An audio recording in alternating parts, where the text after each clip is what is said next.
Hello, everyone, and welcome to another lesson of F Sharp, the Essential Lectures. This is again another Wednesday. So we will be covering today the next topic on the course, and this week we have organizing your code. How you will organize your code with modules, with namespaces, and also we will look into how to create a unit test project and we'll do more stuff with that. So, but Ian will explain us a little bit more. But before we continue, just to let you know that Amplifying F Sharp is a open collaborative initiative that we aim to inspire developers to bring to come together and make F Sharp better. So for that, we run weekly sessions on Friday where we will be covering different topics from contributions on the compiler, tooling, or any library that is used on the F Sharp community. And for that, you need to do to see what's the next session is come to visit amplifyingfsharp.io, and if you press the sessions button, you will see all our previous session and as well what's the next session. So for this Friday, we will have debugging F Sharp code, and this is a session that will be given by Honor Gumus, and he will explain us how you can set up debugging environments with F Sharp using Visual Studio Code with Ionide, and a lot of more different use cases and different problems that you might find, how to solve them, how to take advantage from that. So for that, just please you can join us on this page. So yeah, another good news, another announcement that we have for Amplifying F Sharp is like after 1 year of working or trying to working hard to make Amplifying F Sharp happen, we decided to create a open collective, and here we will be taking Amplifying F Sharp to the next level, and for that we need your help. We need you to tell us what do you want us from for the future, and we want to take Amplifying F Sharp to the next next level. We have bigger ideas, like continue doing the sessions, doing F Sharp Essentials. We want to maybe in the future have a conference or do some workshops, or who knows, in the future maybe implement features on the language or in the editor tooling based on the sponsors that we have. And so far we have been really grateful, and we're really surprised for all the encouragement that we had. So if you like what we are doing, Amplifying F Sharp, and you want to support us and help us, build the future in F Sharp and keep helping the community, please consider donating us. So yeah, without further ado, I'm going to go back to the essential lectures, and I'm going to hand it over to Ian so we can start the session. So yours, Ian.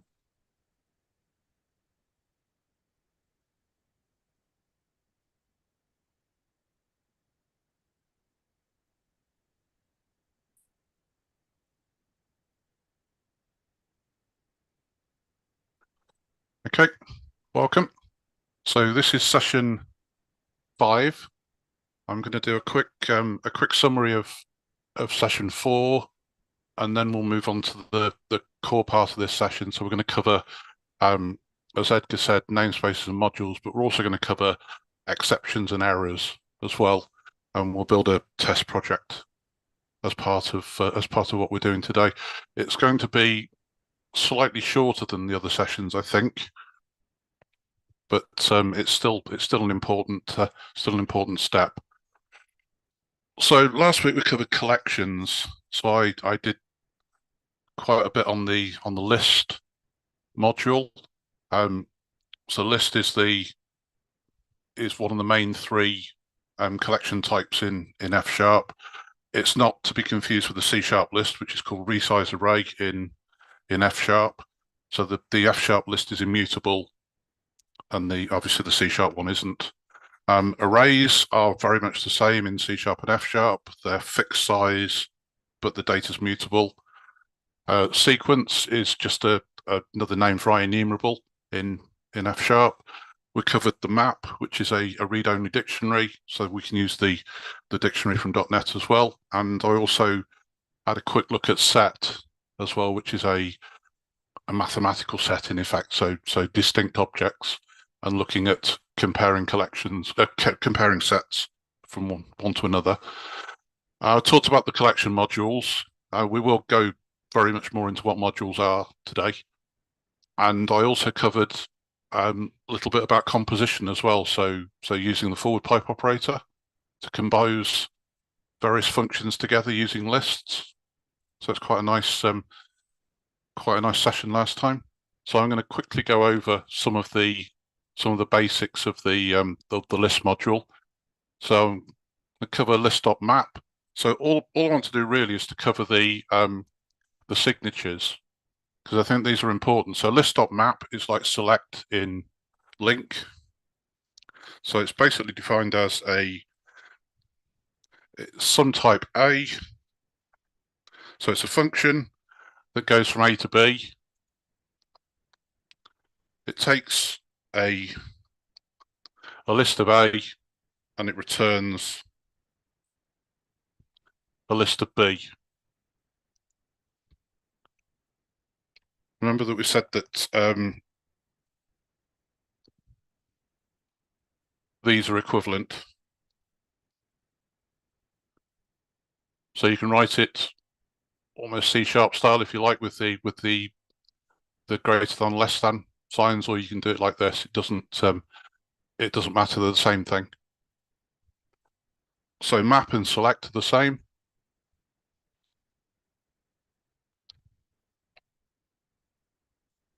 Filter.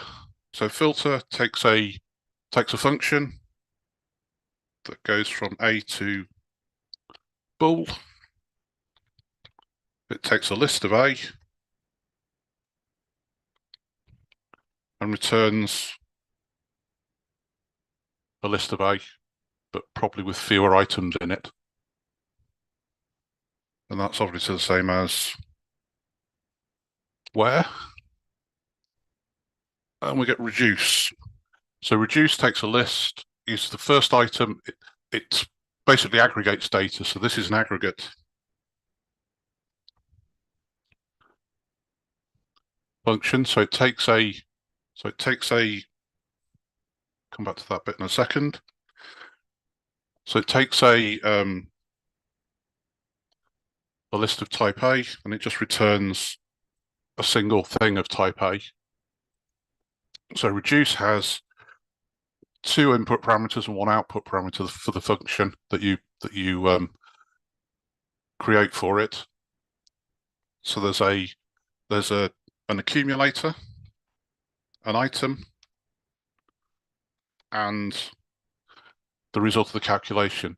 Now, because reduce uses the items in the list, it means that everything has to be the same type. So you can't convert from one type to another. So if you want to do that, you need to use the fold function. The fold function allows you to set an initial value.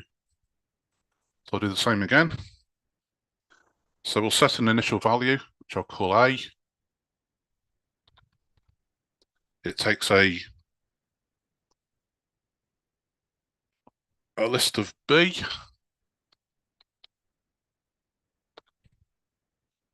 And it returns an A. Now A and B can be the same. They don't have to be different. So again, it's accumulator, item, and the value that gets calculated. So that's got to be type A, the accumulator, because that's what the initial value is. Then we have the item, which is type B. Again, it could be exactly the same. And then then the value that gets calculated is a type A because it gets passed over to the accumulator. So that's fold again, that's an aggregate.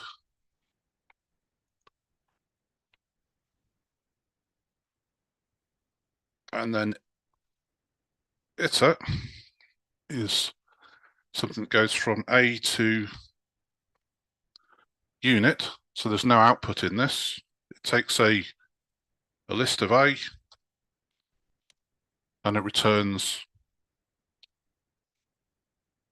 unit. So we also had a quick look at composition. So if I do FizzBuzz using a list, so let FizzBuzz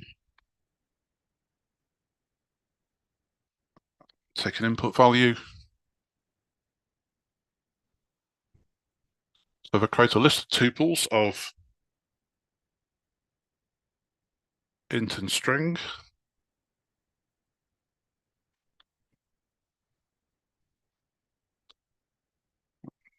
buzz. So I've got a list of tuples, and I could forward pipe that into list.map. So for each item in this list, I'm going to work out whether the input value is divisible by the first number, and if it is, I'll return the string. If it's not, I'll return an empty string. So fun. I'm going to decompose the tuple here. So I've got the divisor and the message. If I go if input divisor equals 0, then message else an empty string. Okay, I'm just going to test that out and see where we've got to using the interactive. So you can see that I've got fizz, buzz in roughly the right places. Yep, that looks okay so far. So the next stage is to say, I need to aggregate them. So I'm going to use the reduce.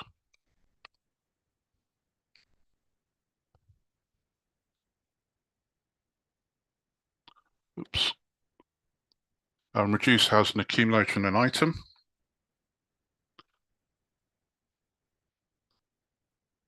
So just do accumulator plus item. So we'll now do the same again, just highlight it and run it.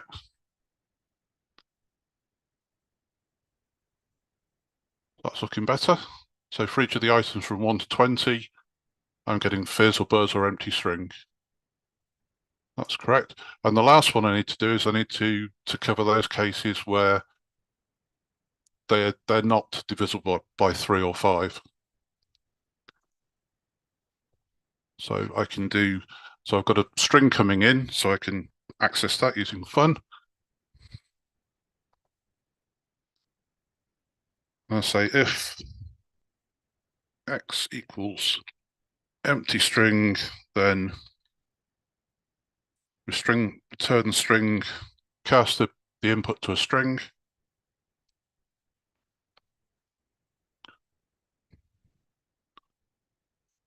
Otherwise return x. So let's try that. There, that works. So all of the collection functions are designed to work in the same way. Most of them basically take a function, and as the second parameter or the last parameter, it's the input list. So we can use the forward pipe operator quite easily for that sort of thing. So that's just a quick summary of what we did last week. So what I'm going to look at today is we'll start off with exceptions. So I think this was 2 weeks ago, we looked at the option type. So I want to look here at the divide function. So in this case, I know that if I divide by 0, then it throws an exception. So I've put a guard clause in there. So I'm going to get rid of that.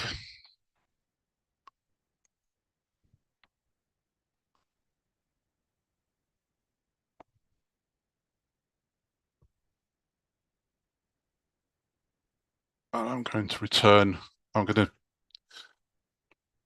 comment that out, and I'm just going to return some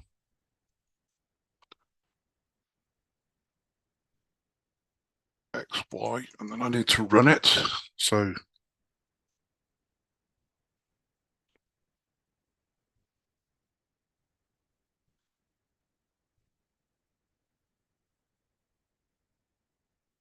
if I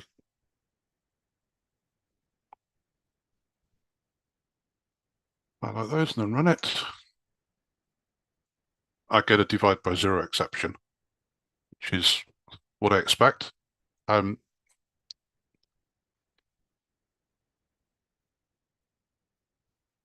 So I need something like a try catch.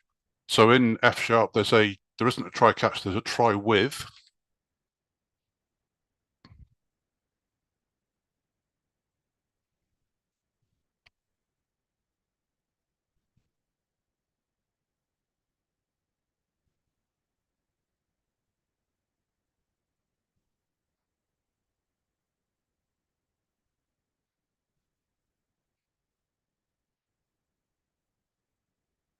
So I'll work through this a little bit. So this is because within F sharp, an expression has to return the same type from each path. So if I return an option from the happy path, I have to return an option from the unhappy path as well. So if I highlight those and run that, I get none, so that's fine. So we get try with. There's also try finally as well, which obviously is for iDisposables, but obviously we don't have an iDisposable here. So that's if I just want to just throw it away, I get it access to the exception. So let's move that down onto another line. So we can use pattern matching with it as well. And I can't just do that in this case.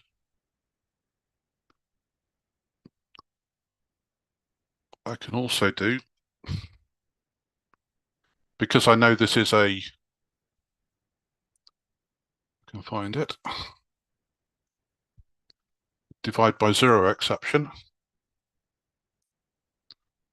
I can use the cast operator. I need to open system as well.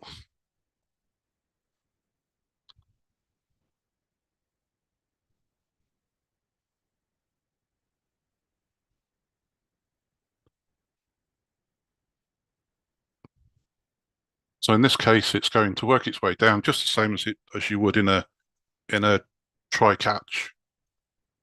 So you put the more specific exception at the top, and then the least specific one at the bottom. If it returns, so obviously if I do that, and I just made this a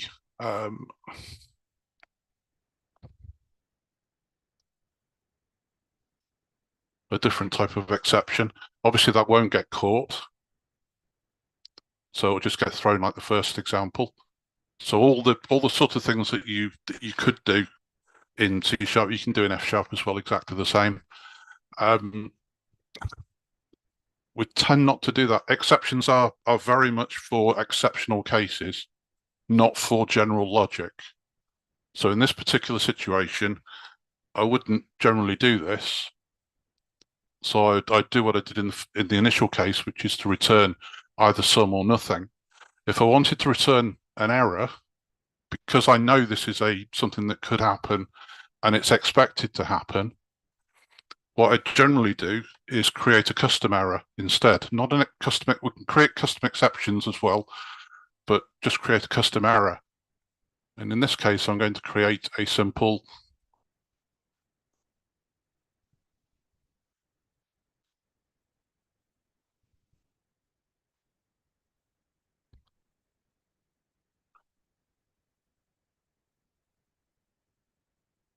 call this divide error. So I'm going to create a new type. It's going to be a discriminated union. Oops, divide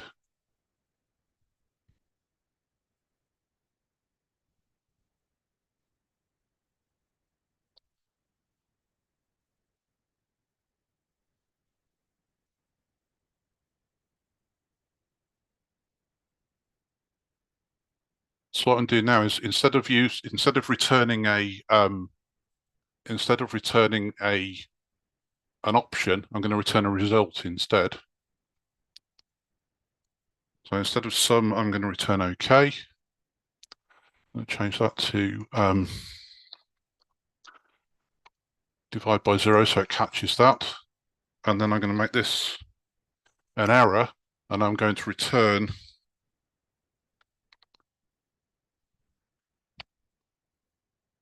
my divide by 0, which I can't spell very well.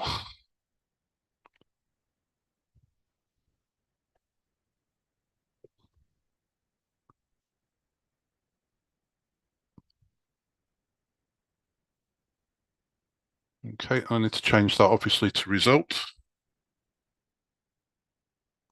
I need to change that to result.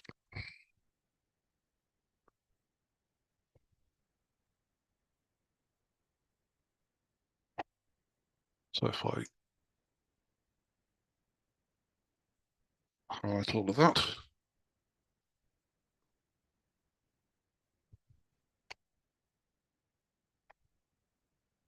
so I get a result of error divide by 0. So again, this is still, I'm still controlling things by exceptions. So I still probably wouldn't do this. I probably would still do what I did in the first case, which is to test for the original case, but at least I can say that if I do get something like a divide by 0 exception, then I just convert it to an error that I control. So you can still throw exceptions. Sorry, you can raise exceptions, and there are various other things that we can do here as well. There are various keywords that we can use. So you can do things like fail with,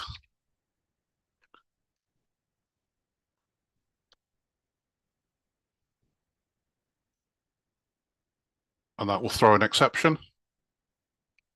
There's some built-in functions as well. So invalid arg, invalid operation. So there are various other things that we can do as well for exceptions, but we should keep exceptions for exceptional cases. Otherwise, we should handle them in this fashion. So by creating our own error types, so our own business error types. They're very cheap, they're very quick and easy to create. And because they're discriminated unions, we can attach data to them as well. So what I'm going to do is I'm going to take the result computation example that we did last time, or a few times ago.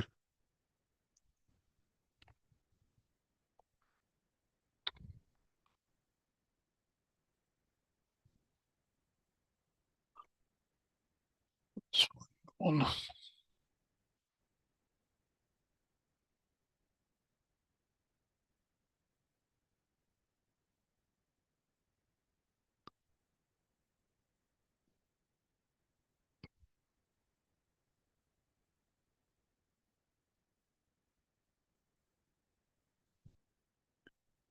Right, let's get rid of all the commented code. Make it a little bit easier to follow.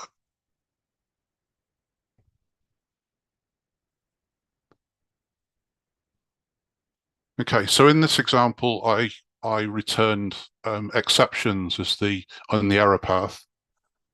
Now what we can do is undo that. We're gonna create some custom errors instead. And what we tend to do is to create a custom error for each of our functions, or what? Yes. So what we tend to do is create a custom error for each of the functions, and then we'll create a custom error for the upgrade customer function as well, that uses all of these other ones. So we don't I've forgotten what the word is now. We don't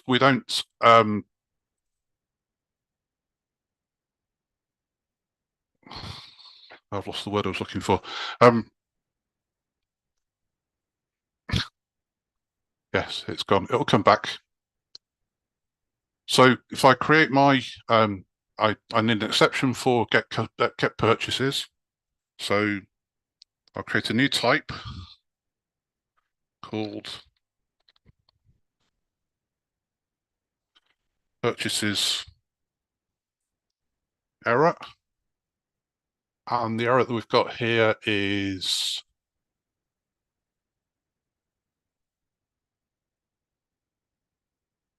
actually, I don't know. So what have we got? So we've got, I can't really force an error there.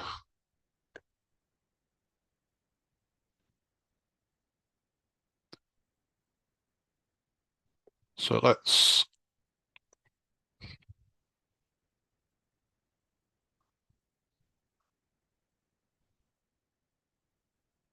I'll get rid of that.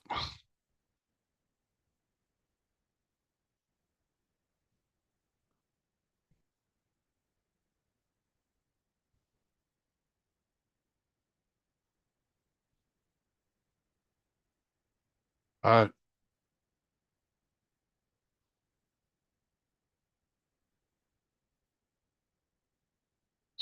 so let's get rid of that. As everything has to return the same, in an expression, everything has to return the same type. So let's make it so that's what that does.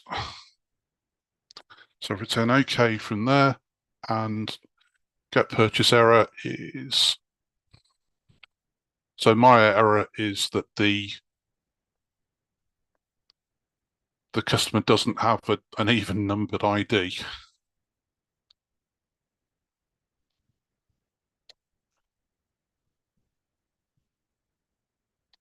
And I'm going to return the number as well. So household ID and customer.id.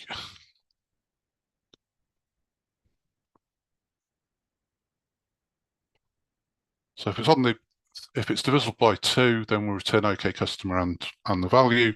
Otherwise, return an error with our new get purchases error. I don't have one for the next. For the next one, I'm going to do one for the last one as well.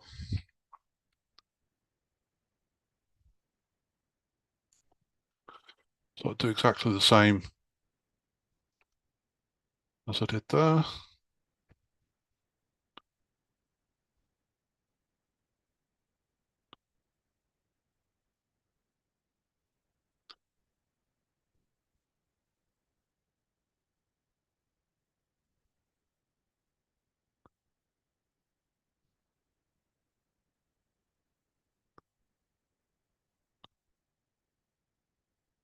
So if customer is VIP, then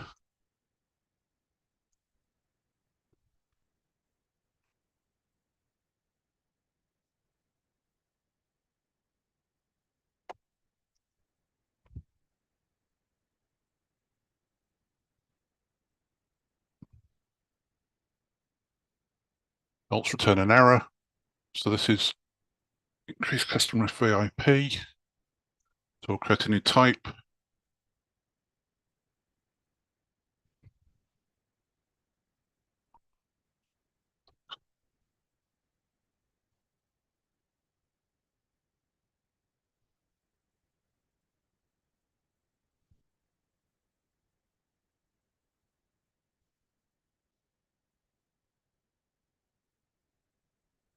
So the error we're going to turn is not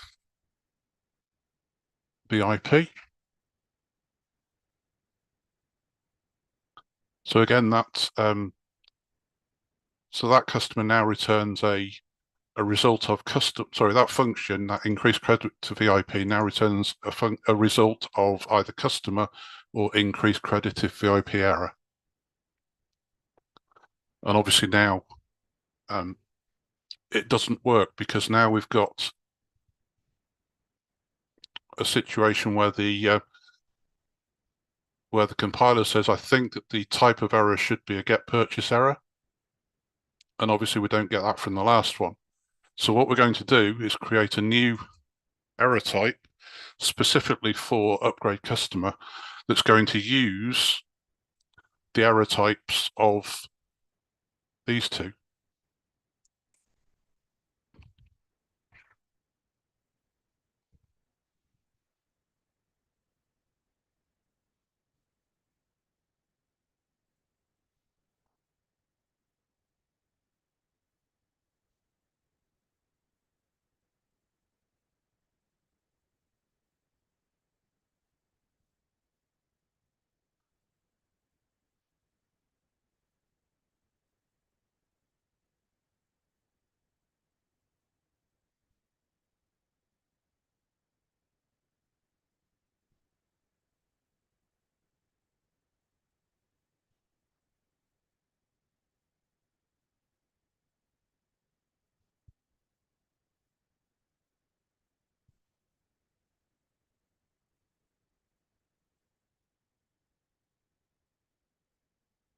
Okay, so we've got the two types specifically for the functions, and now we've got this new composed function.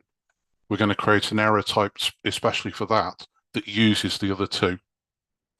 So I can write these get purchases, try promote to VIP, and increase credit VIP as completely independent functions. So they're not tied to the get purchase function in any way. So if I specify the output of this, so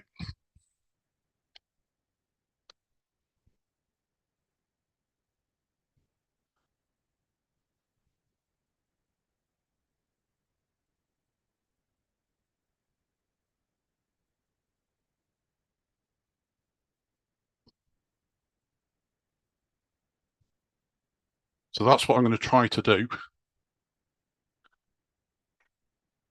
So if you remember, we had so result dot map was a function that took an A and returned a B.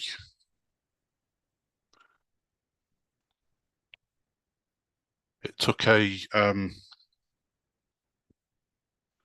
result of A and C and returned a result of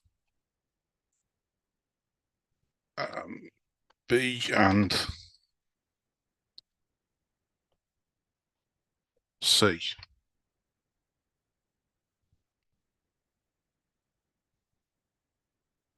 So if you remember, map says that if it's on the happy path, so if it's okay, then it'll use that function on the okay path to convert A to B. What we need is something that does it on the error path. So get purchases returns a result of customer decimal and a get purchase error. What I want it to do is to return,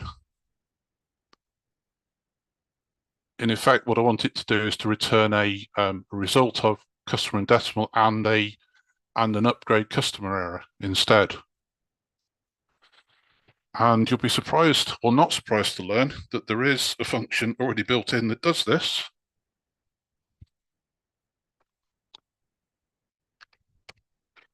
Called map error. And if I move the mouse over it,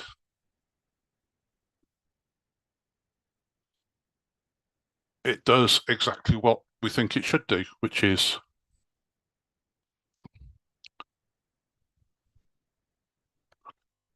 so if I take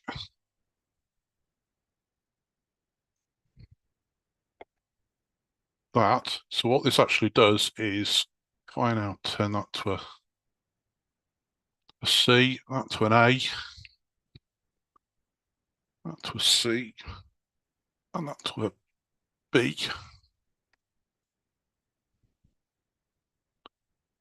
So it's going to convert one to the other. So if I do,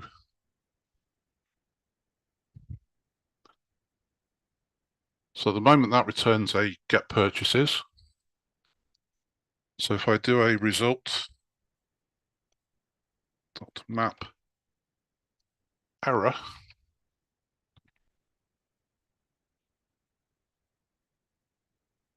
and what I've currently got is a get purchases error. So I need to use that constructor.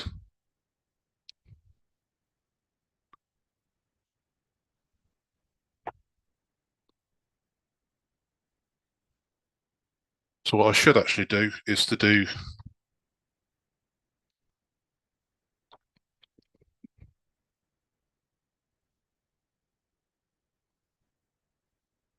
that because it's a function. But just like the method group in C#, you can actually, if you have a pattern that looks like this, you can actually get rid of all of that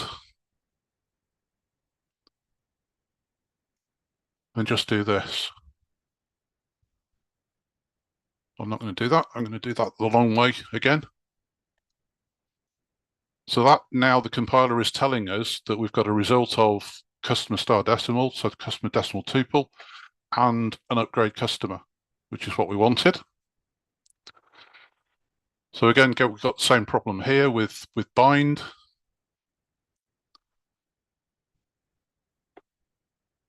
But we don't need there isn't a bind error. All there is a map error. So do the same again.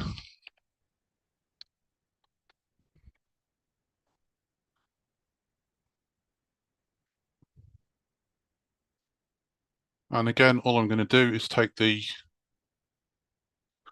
constructor in effect.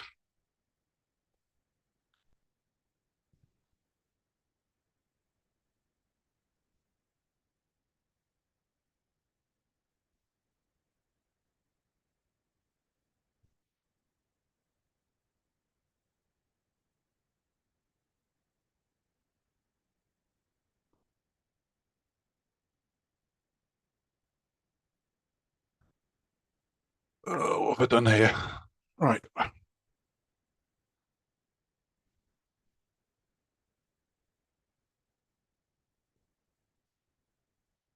Okay. As you can see, the it doesn't like what I'm trying to do here. So I need to have a look at what it's telling me. So it's telling me there's a type mismatch.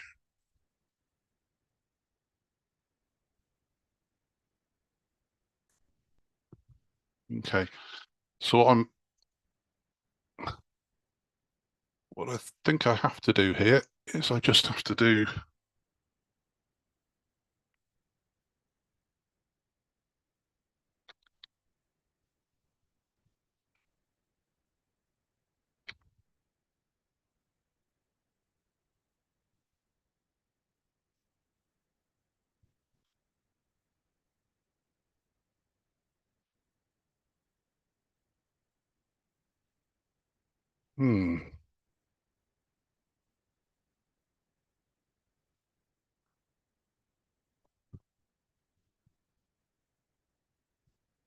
I should really go back to first principles here.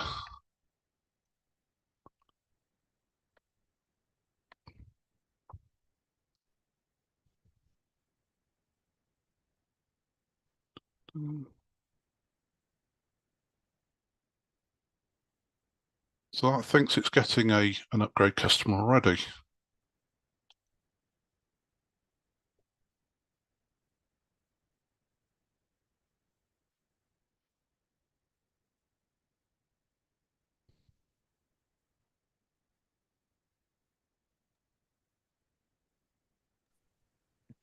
Isn't that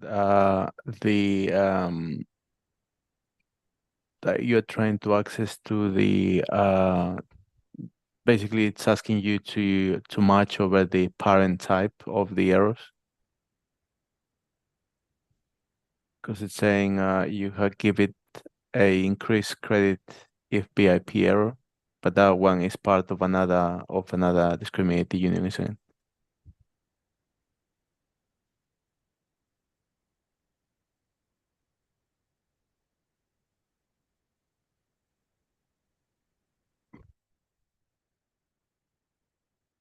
Yeah, I'm gonna have to write this out, I think.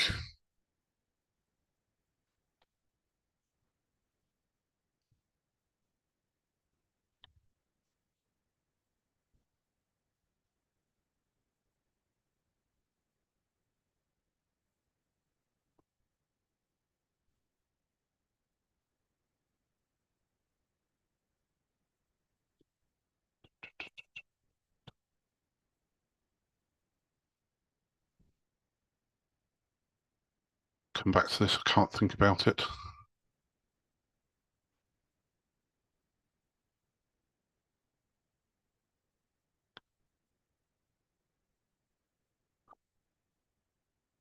So let's write it out longhand. Let's do it.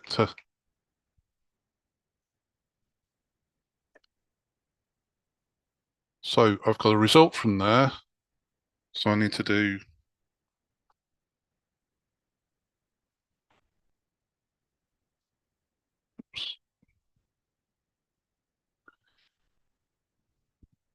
so I'll do a match.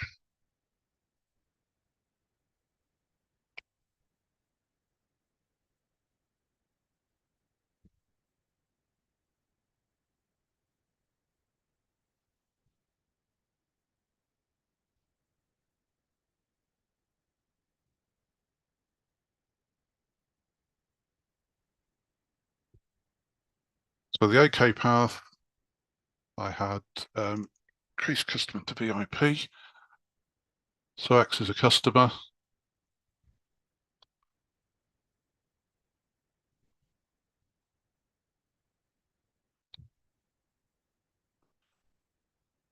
That does that. And on the error path, that's an upgrade customer error.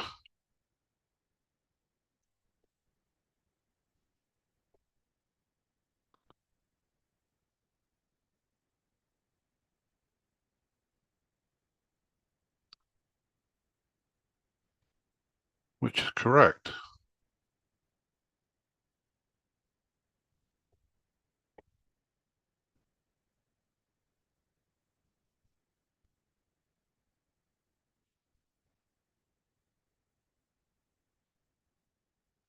Ah, of course. Yes. Right. But that doesn't, because that returns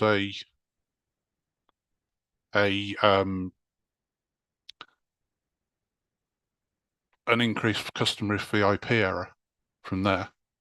Don't forget the happy and the unhappy path. So the OK and the error need to return the same type.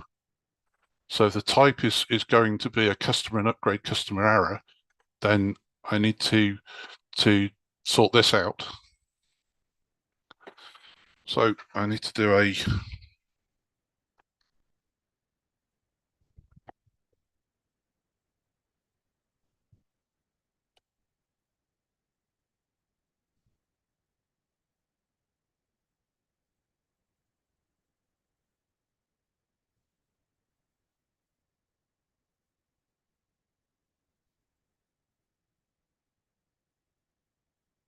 the happy path's fine. And the unhappy path,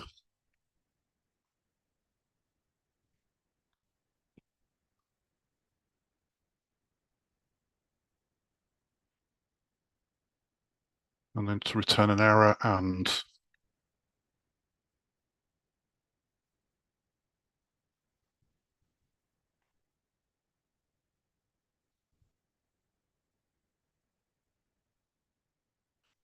right. So we've done everything longhand.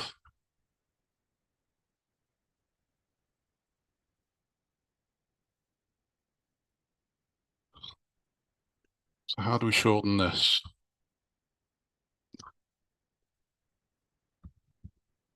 I'll leave that as a bit of homework. I'll work out what I've forgotten here. I mean, I guess the result.bind can be used to basically access to the result, and then the match will be inside. Yeah, yeah. It's just how do I get the map error, which is Oh yeah.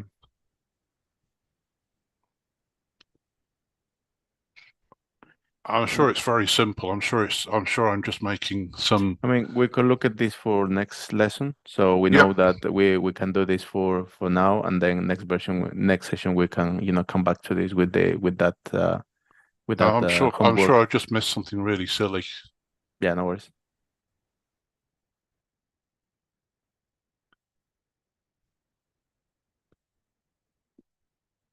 Can I show details for the is not VIP case?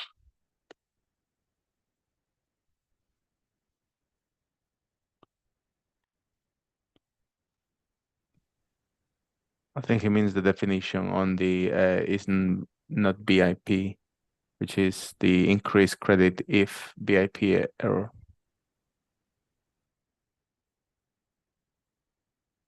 Sorry, can you expand on what you want, Tim?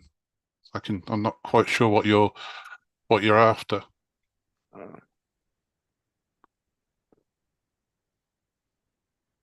I see the line 10 and line 10. You are basically using the increased credit if BIP error, which is the same that in line 15. So I guess what you will need to return instead of BIP is like increase credit, and then between the parentheses pass the BIP. Yes, Because so line 15 yes, is exactly. is a case of upgrade customer error, Hmm. and the increased credit if VIP error Hmm. is one of the cases of that Exactly. error. But if you go down, if you scroll down to the place where you're doing the line 31, when you're doing error, and line 31, you're doing else dot error, then that VIP needs to be of the type upgrade customer error, and then No, no? no, no. Okay. The whole purpose of this is that the functions are independent of when they get used in a bigger function. So in Okay. I see, upgrade I see. custom, there might be multiple times when I use the increased credit is VIP function. If the increased credit is VIP, so there could be 5 different functions that I use it in. I don't want to tie it to any one particular function. So what I want to do is to make the exception or make the error that gets returned from it specific to that function. And then what I build is an error specific for that bigger function. So in this case, upgrade customer, that then uses those other error types Hmm. Okay, so to that build to. means yeah, so that means on line 38, when we are getting the error from the increased credit BIP, that is the one of the specific errors, and then you will need to wrap that into the bigger one, into the parent one. Yes, Yeah, yes. exactly. So it's returning an error of is not VIP, Hmm. but then what I'm doing is I'm then wrapping it inside the increased credit, which is this one here, Exactly. Yeah. That makes sense. which is the upgrade customer error. Yep. Okay. Yep. We can continue then.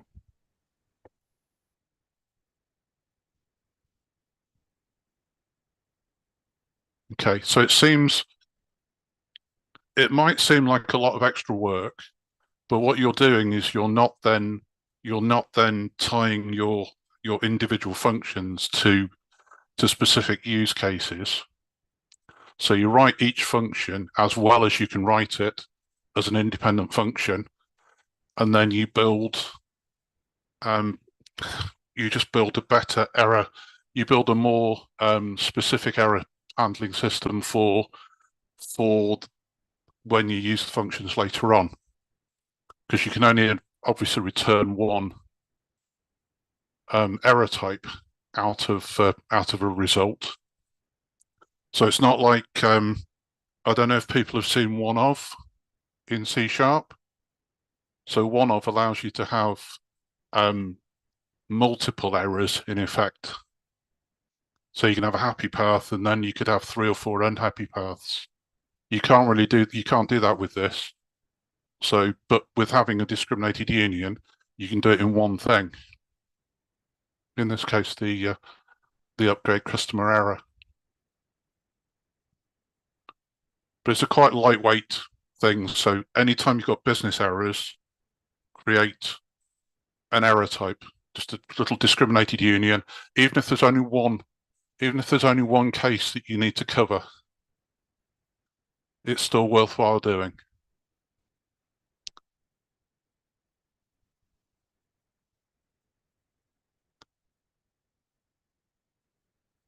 Okay, right. So everything we've done so far has been in script files, and I don't know about you, but I don't write scripts that often to run code. So we tend to write programs that run under .NET and just run on machines. So we're gonna start with one of those. So we're gonna do a console app now. I'm going to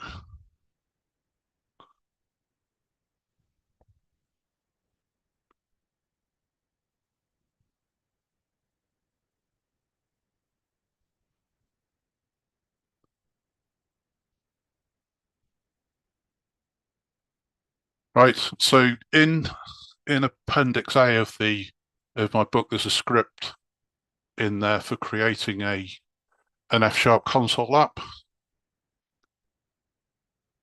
with a test project as well. So it creates 2 folders. It creates a solution file. It creates 2 folders: a source file and a test file, and it creates a console app and an XUnit test app as well. So what I tend to do is I tend to create a new folder, and then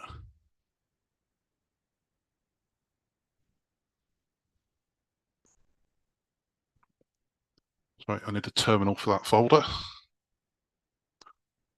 to run it. So what I do is I create a new folder and then put a file in there, text file, and I copy the text that I want. You can highlight the text and then run terminal, run selected text.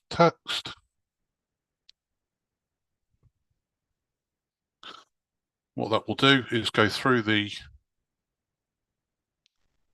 lines, or download all the .NET packages that you need that are specified in it.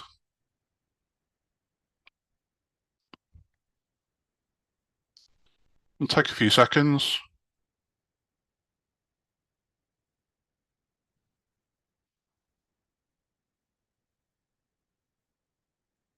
And at the end, it will build and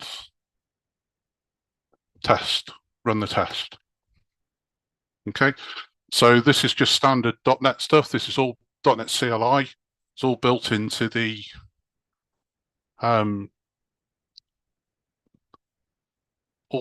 built into VS Code, so it's quite easy to use. So we've now got, if I open this thing up, I've now got a folder called My Solution. I have a source file, a source folder with a My Project in it, a test folder with a My Project tests. Their names are just from the script that we used, and there's a solution file as well. So it's just a standard .NET solution file. So let's have a quick.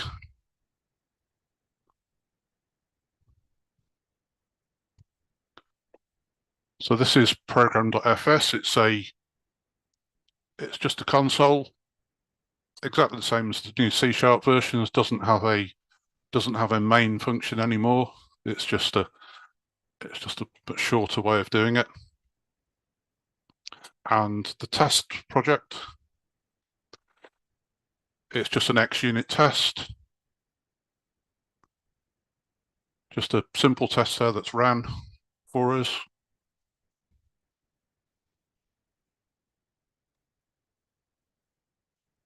So what I'm going to do is I'm going to take the code that we just used,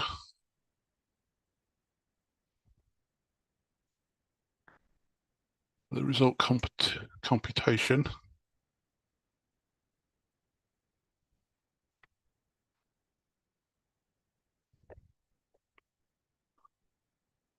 I'm going to put it into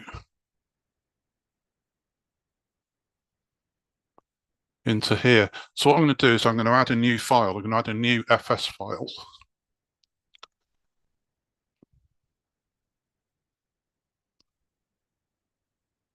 And to do that, so there are two ways of doing it. So at the moment, we're in File Explorer view. So to do this, we'd need to go into the project, and we can manually edit the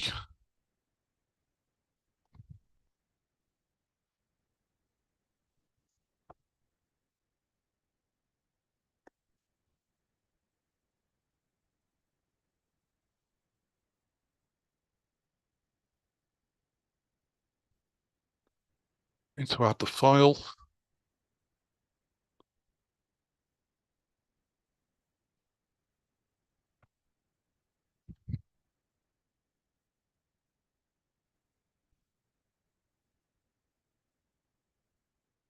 The right place I have.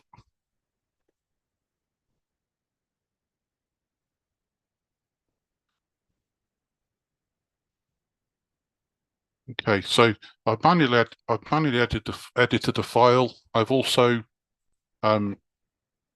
manually added it into here. You'll notice that I put it above the program file. So just as the code in a script file goes from the top to the bottom, the same with the files in an F# project as well. So your files have to be ordered. So it's not like C# where they're just in alphabetical order. These actually have to be ordered. So program FS will always be the last file in a console app.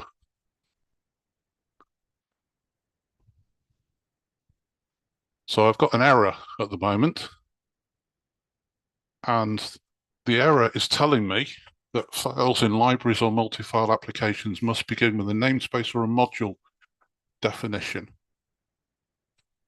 So let's start with the simple one. So namespace.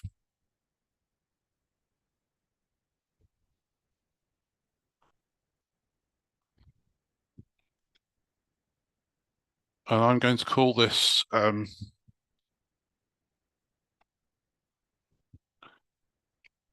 my project. It doesn't have to match anything. It's just a name, but it's namespaces work exactly the same as namespaces in a C# project. So they're there to allow you to have some form of logical structure within your code. So we tend to only have a single namespace in most F# projects. But namespaces are quite limited in F#. All you can put inside a namespace are types and modules and open declarations as well. But so primarily types and modules, and that's it. So I can add, oops, I don't want that, do I? I'm going to copy the code again.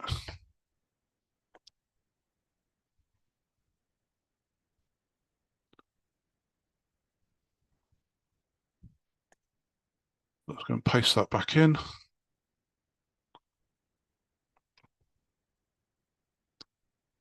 So you'll notice, so I've just taken that bit of code that we did before. I've now got errors telling me namespaces can't contain values, so can't contain functions and things.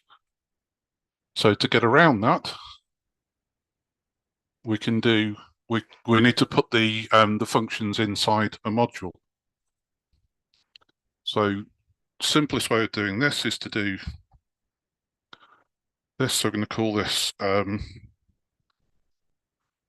customer equals, and then we'll indent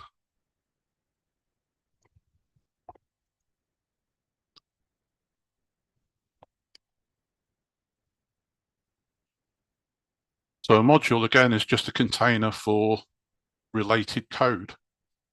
It can contain types as well as values and functions.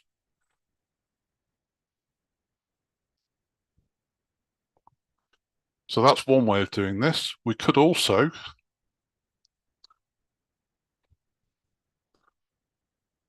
instead of having that as a namespace, I could make this a module.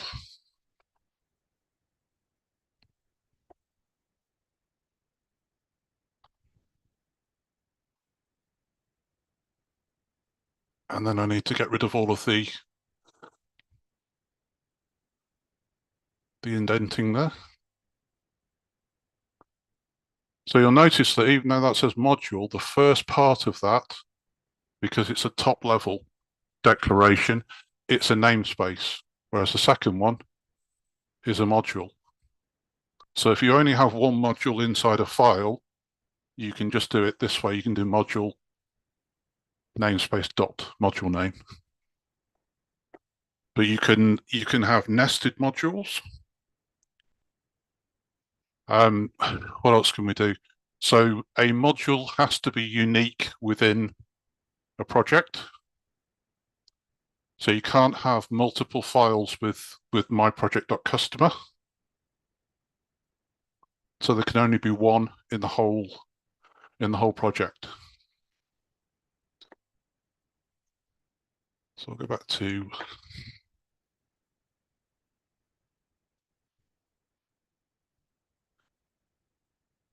so you can have multiple namespaces. So if I put namespace there, they're all namespaces. And again, I'm back in the same problem of having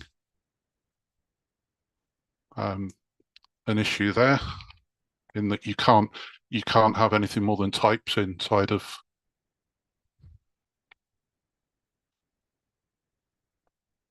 a namespace.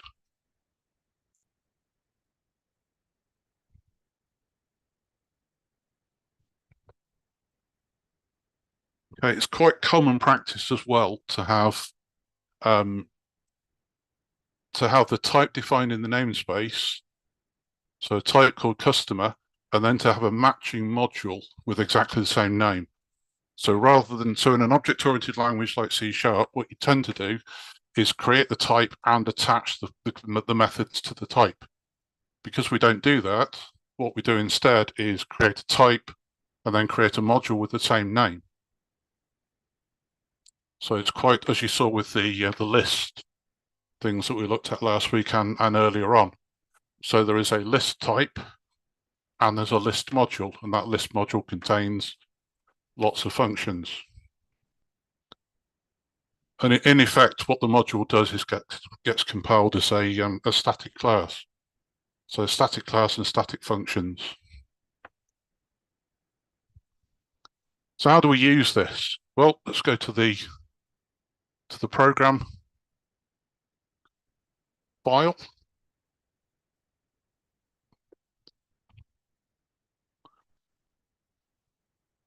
So the first thing I need to do is I need to open the project. I can also do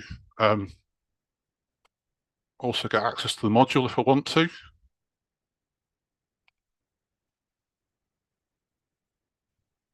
As well, so we'll do that.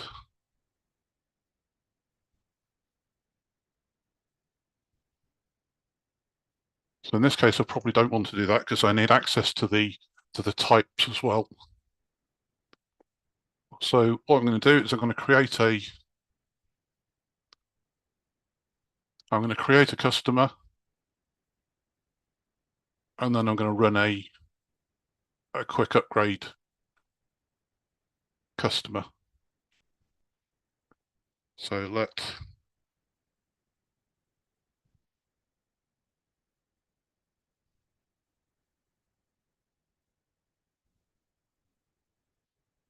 we've got ID, is VIP, and credit. Let's copy those.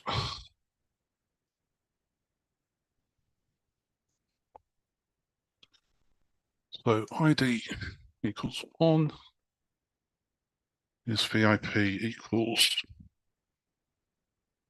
true, and credit equals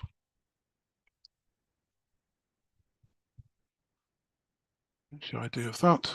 And let's do let so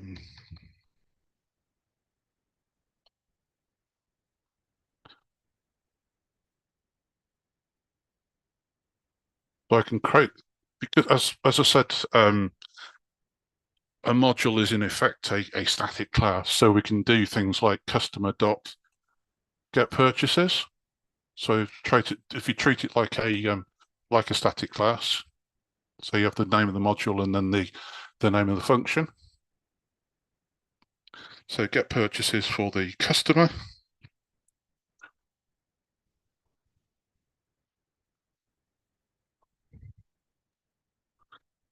And then I can do print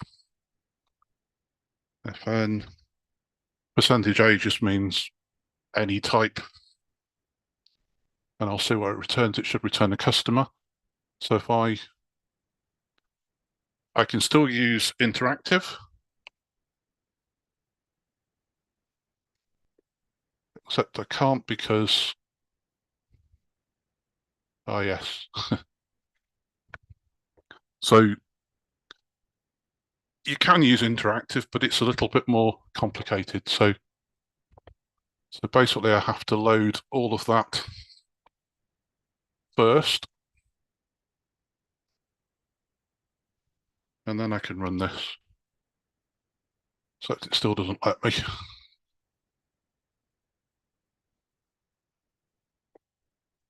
Okay, so if you absolutely want to use interactive,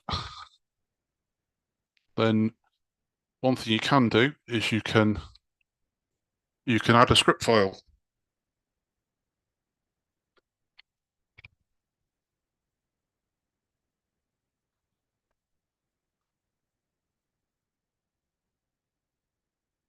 So script files don't get compiled as part of the code. So I suppose I should not run the script. So I'm not going to do that.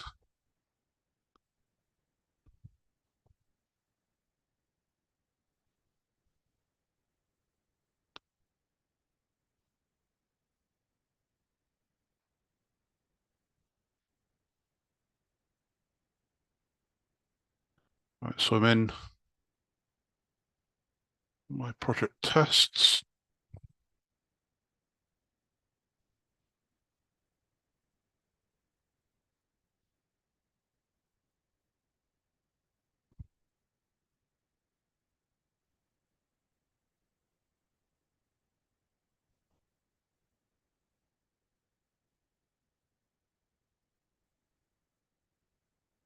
Right, so I need to get a console that gets to the a terminal window that gets to the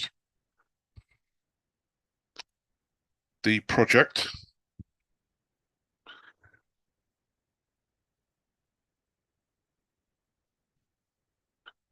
I'm just going to do .NET Run.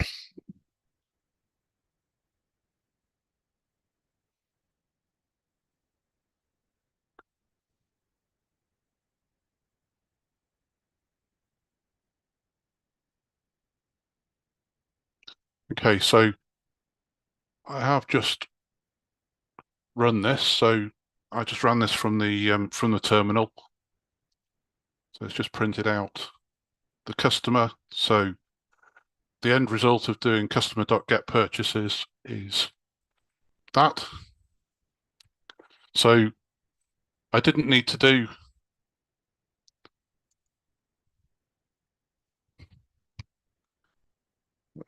can I do open?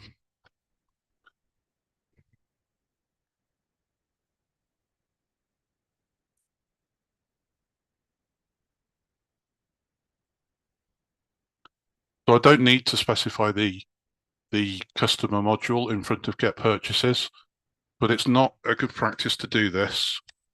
It's a good idea to force yourself to use the name of the module. You can actually enforce it. There's an attribute that you can use called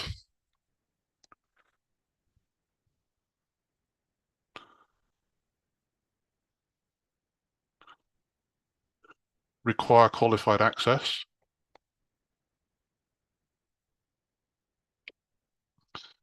And now it's going to start to tell me that because I've marked that as required qualified access, then that doesn't make any sense anymore. And I actually need to specify that in front of this. So if you had multiple, so if you imagine things like the collections, we had things like map and bind, and then there are map and bind for list, for array, for sequence. So if they're common function names, you need to specify the name of the module that they're in, and it's just a good practice to do it quite often. So a quick look at chat.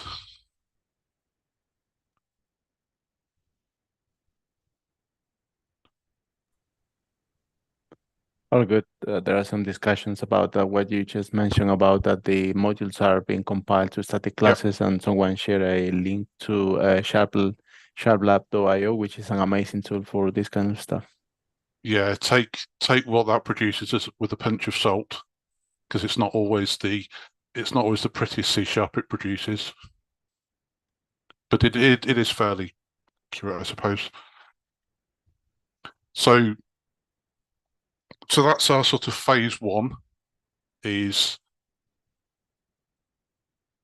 yes, we can create console apps or applications. The important thing to remember here is that you get .fs files, not FSX. So these are not script files. You can add script files to projects, and you can run various things. So if I take that and I put that into the test.fsx, okay, it won't work at the moment, but I can do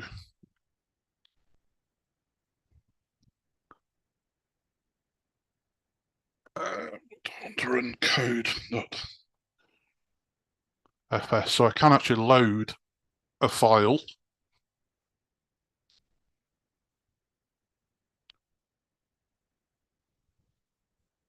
And you can see here that it's compiled it in FSX, and that it will work. It will do. So you can still test, in inverted commas, the your code in a script file.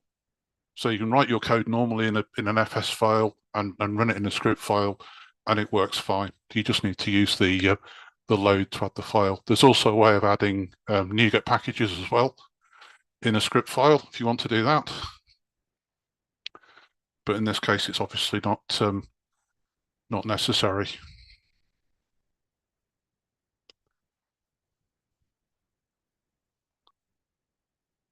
So the next one I want to do is I want to look at tests.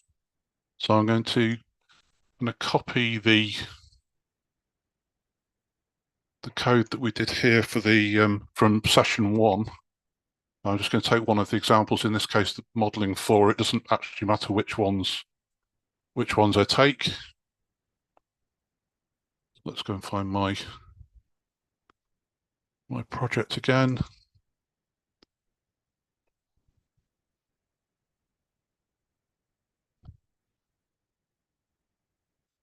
Call this modeling.fs. Paste that in.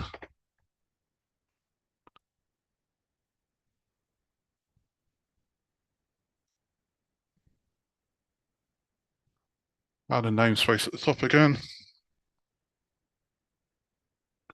Call my project. Add a module.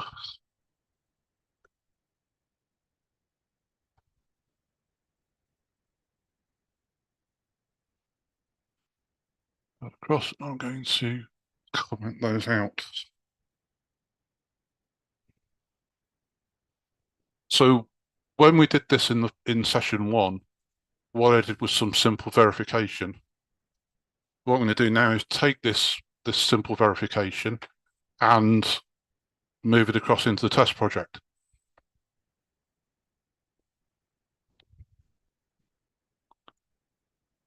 So let's go and have a look at our tests.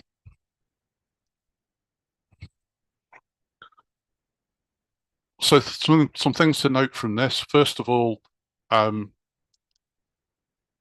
we can use the double backtick to allow us to write sentences with spaces in and proper casing, not have to use dashes or underscores or camel casing and all sorts of other things. You can write fairly nice little bits of logic, and we can also add modules into this as well, which I'm going to do from the start. So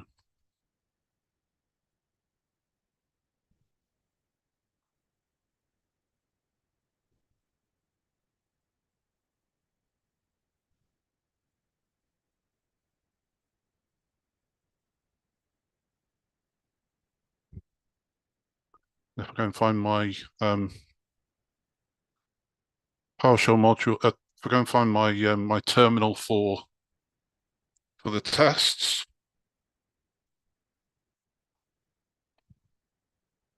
I can do .NET test.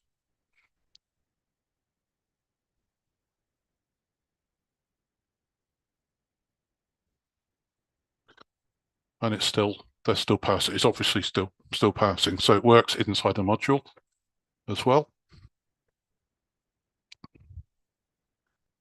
So let's take my first example. So my first example is also, so this eligible customers, as I said, if I use the double backtick,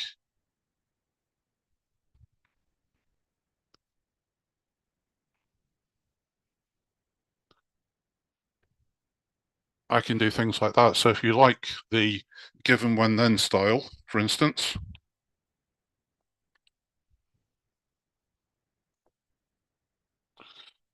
we can do things like this quite easily.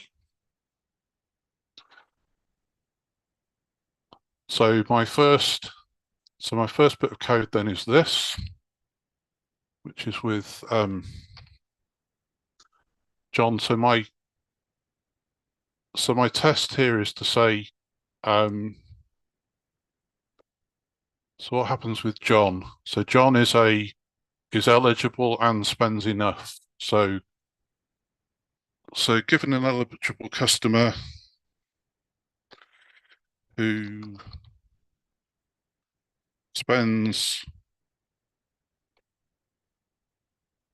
suitable value, then they get a discount.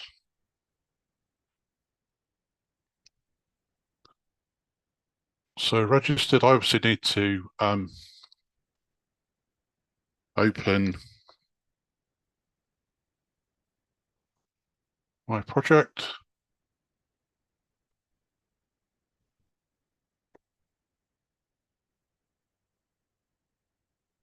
So why is that not being picked up?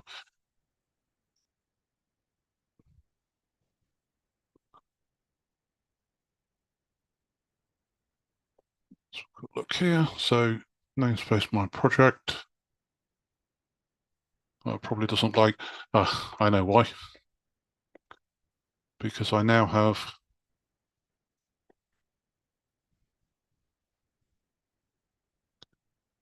Do I have multiple customers?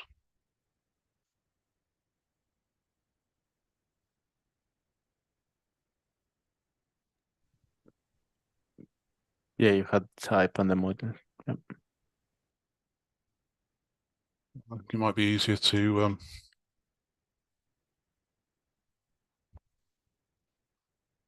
comment all of that out for the moment. Because he doesn't like that.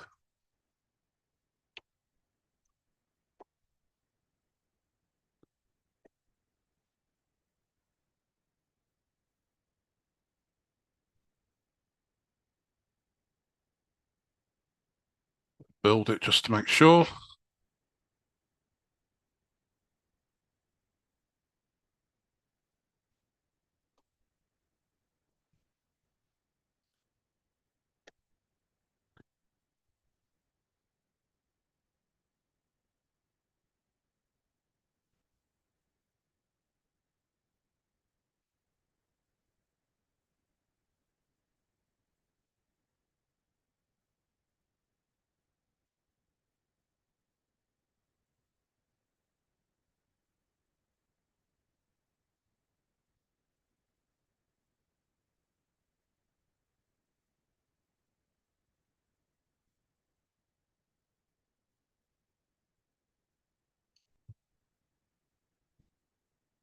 The main problem is doesn't matter.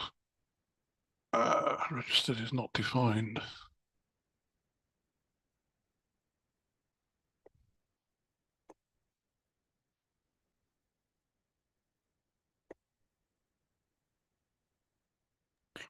Did you add the reference to the project on the test project? Yes, it's in the script.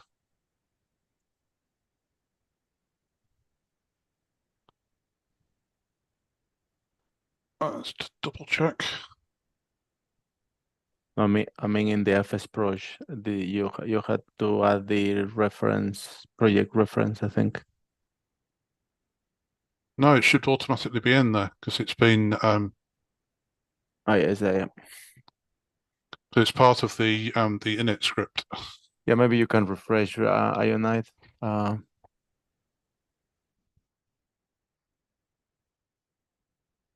No, it's .NET's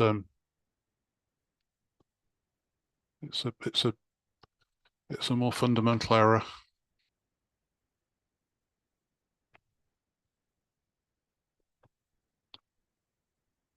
So let's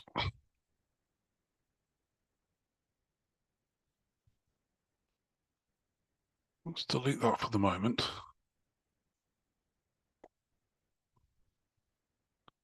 That'll be why it's not in. I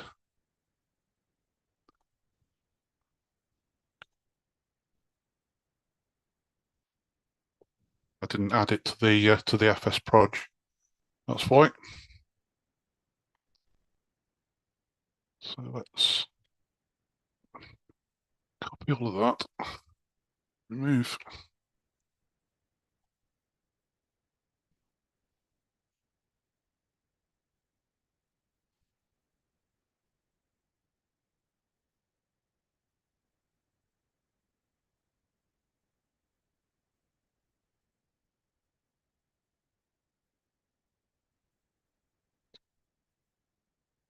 Oops. Okay.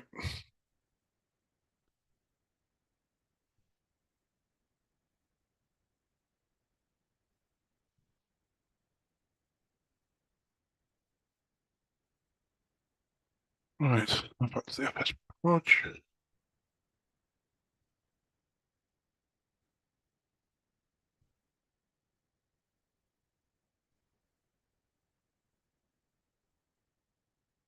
Right. That should get us back to where we should be. Right.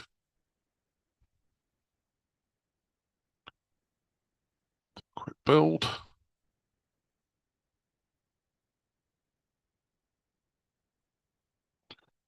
Right. Okay. So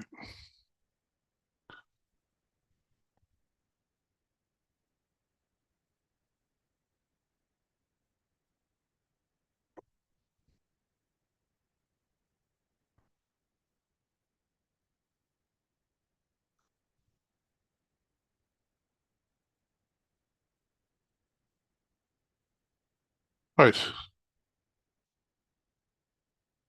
that's better. Right, so I hadn't added the file. When I added the file to the project, I forgot to add it to the project file as well. So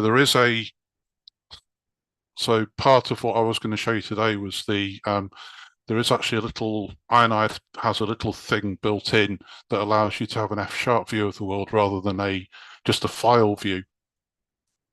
And with that, you can add files above and below in the structure, and it automatically adds the file to the FS project at the same time.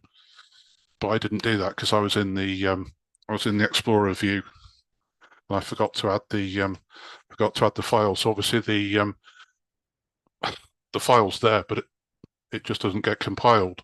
Obviously now it is. Now it's been picked up. So John is true, and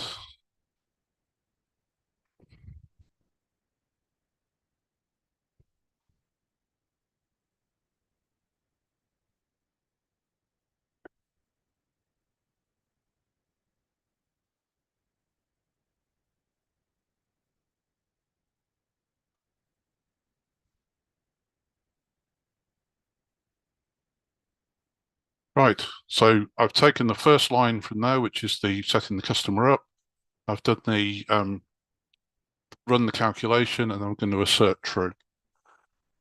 So if I run the test,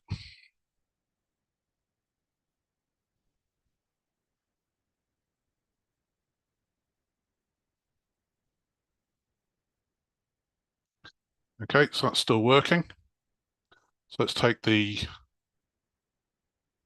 next one, which is to use who doesn't spend a suitable amount, and then they don't get a discount.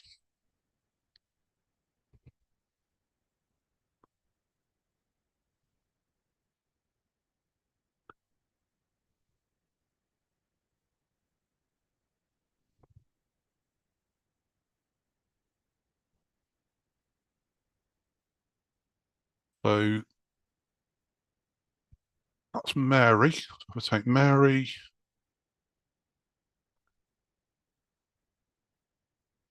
insert Mary.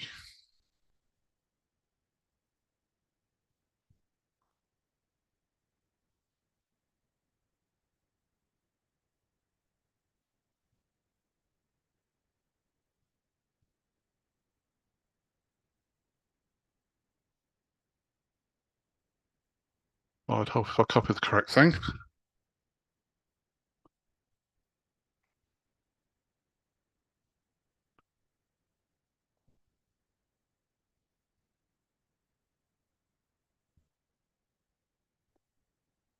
Okay, so Mary, insert Mary, and insert true. Let's run my tests again.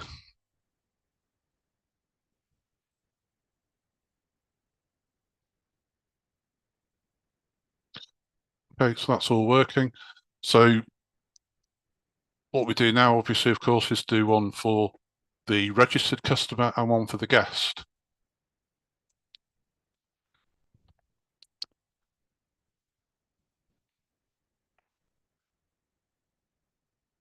So given a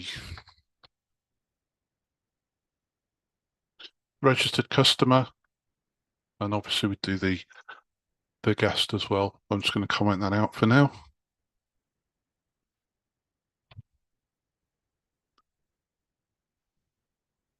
So that's all fine. But one of the things that I added into this project was FS unit. An FS unit is an assertion NuGet package. So rather than using assert.true or something similar from XUnit, we're going to use something from FS unit instead.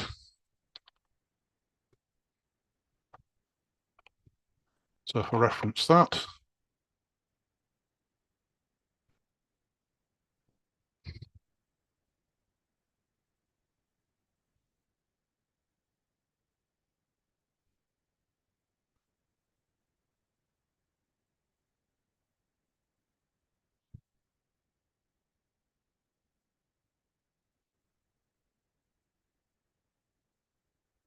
So this is a slightly more readable style.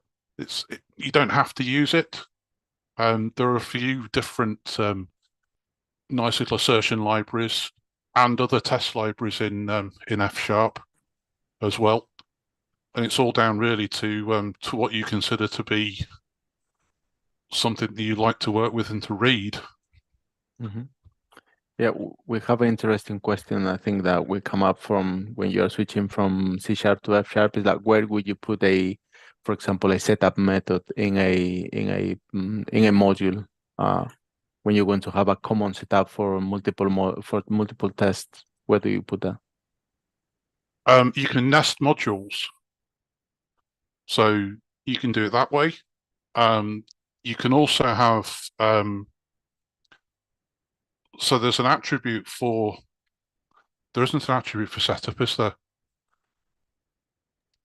Yeah, there is. It's basically a normal function that needs to be annotated with the setup Yes. attribute on the top, and internally the attribute will do the job. Yeah, so basically it works exactly the same as it does in C#.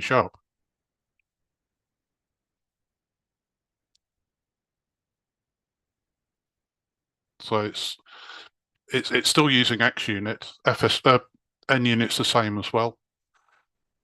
I mean, they're all ever so slightly different. So if you want to use theories as well, you can use those. There are all sorts of different. It's it works exactly the same, which is why it's not really something that's shown that much.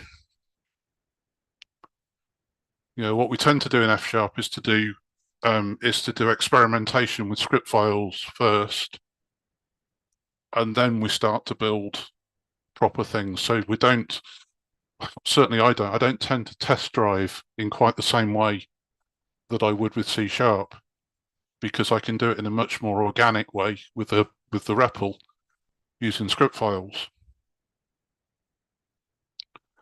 But as I said, the nice thing about F# is the ability to put things into modules and to use natural language sentences.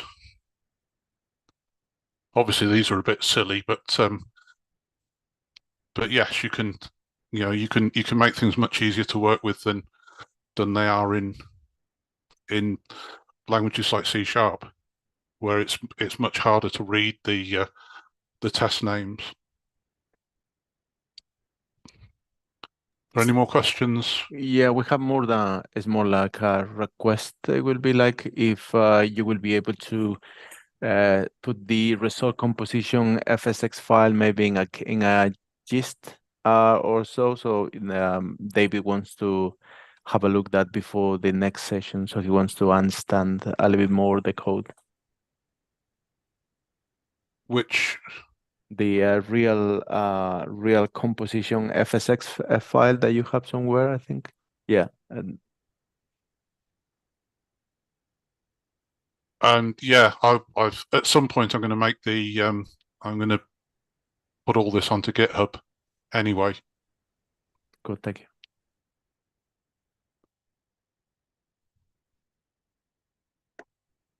The result composition stuff, most of it's in the book anyway. So look,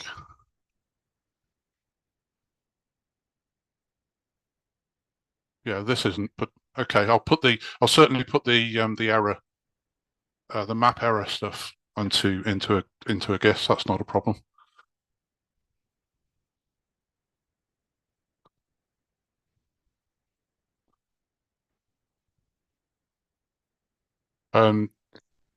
Yeah, Yeah, so not Tim says that you can turn your tests into a class. Yep, that's absolutely true. We're covering object programming in 4 weeks' time, 5 weeks maybe. So I deliberately haven't done that because I want to look at objects in a slightly different way. So this was just deliberately to make it a little bit simpler. I didn't want to have to explain another concept on top of everything that we've done so far. But basically, the idea of all of this. So the big takeaways from this really are, so we've got exceptions are for exceptional circumstances. You can create your own exceptions if you want to. There's a load of built-in stuff. So you get things like try with. You can use pattern matching with exceptions as well if you want to. But what we'd rather recommend that you do is, for the majority of cases, they're going to be business errors rather than exceptions. And if you're going to do that, then you should be creating your own discriminated union types per function. And that means that when you come to a bigger function that uses lots of smaller functions, you should then build up still your own error type that uses the subtypes that uses the error types that the smaller functions have as well, and you just map the errors to get that to work. So that was that side. The second side is, yes, it's .NET, so you can create all of the standard project types. We've just started with a simple console. You can build them up using the .NET CLI. So there are lots of ways of doing it. Obviously, you can use things like Visual Studio or Rider, and they'll allow you to create solutions, add projects to solutions. You can also mix and match as well. So you can have solutions that contain C#, F#, and VB.NET projects. You obviously can't use them in the same project, but separate projects. And all of that works because it all compiles to .NET. So it doesn't have to be an all or nothing in any of this. VS Code is nice to run this sort of stuff, but if you're going to start to work on bigger projects, then you really need to start looking at things like Rider, and that does make things a little bit easier to work with. But certainly for learning and playing around, VS Code and Ironide is plenty good enough for that, and up to a reasonable size project as well. So within that, so when we get on to things like console applications, library, class libraries, etc., file order matters. So certainly in a console it does. So the program.fs needs to be the last file in the project, and the files need to be ordered, just like the code does within an individual file. You either use Ironide, which allows you to the Ironide F# view, which allows you to actually add files, move them up and down, and various other things as well, or you manually edit the fsproj file.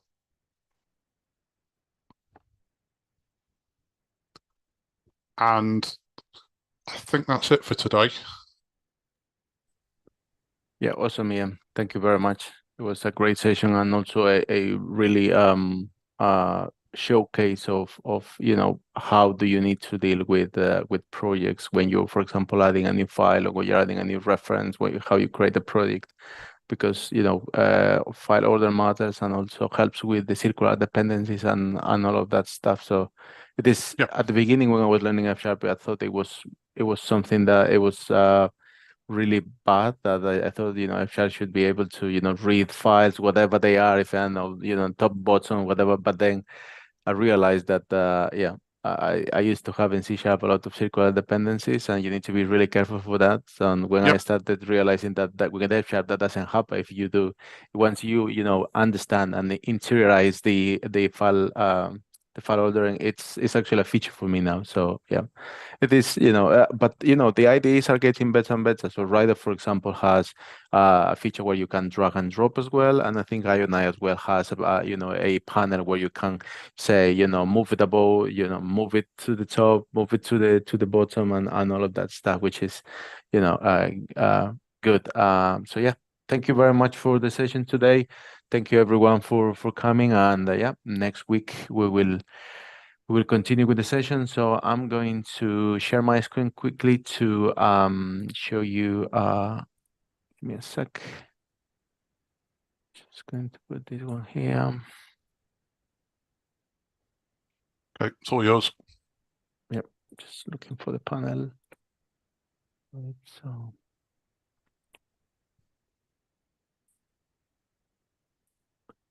All right, so yep, should be able to see my screen. So we just had the fifth session for the F# Essential, which was the organizing your code. So next week we will be doing a review what we covered this session, and we will also looking at processing external data. Is that right, Ian? Yep. Good stuff. Yep. Don't forget to check out our different initiatives. We have sessions on Friday. We have the essential as well, and as I said, the beginning of the stream, we just open collective. So if you value what we're doing, in the sense of that we're trying to teach F#, we're trying to make F# more used and also contribute to different parts of the F# ecosystem, like the compiler tooling and any other library. Please check out all of that. If you have any question, please check out our FAQs. And if you want to join us for a session on Friday where you want to start contributing to a library that you use in F# and you want to some help, just visit our website, press join us, and here we will give you a little bit more information on what it is about and how can we help you. So without further ado, thank you everyone, and see you next week. Bye bye.